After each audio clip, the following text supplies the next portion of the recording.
eksena na tinanggalan mo ng brief si Sid Lucero at wala siyang ka-plaster-plaster. So nakita mo ang ang ningning ng buhay. Tsareng, kamusta naman ang eksena na yun? Nagulat ka ba? Expected mo ba? O nagulat ka rin, ay wala pala siyang plaster?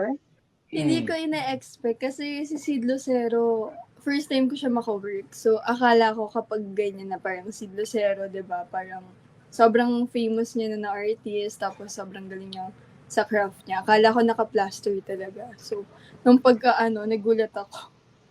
Hindi pala siya nagpa-plaster. Nalaman ko lang kay Direk. After scene na yun. So, Ayana, inalisan mo nga siya ng brief at nakita mo na wala pala siyang plaster. Paano mo di-describe yung nakita mong ibon nung alisan mo siya ng brief? In one word, Ayana, May pagmamalaki. May pagmamalaki. Ayana. So, dakila si Sid Lucero ayon kay Ayana Misola.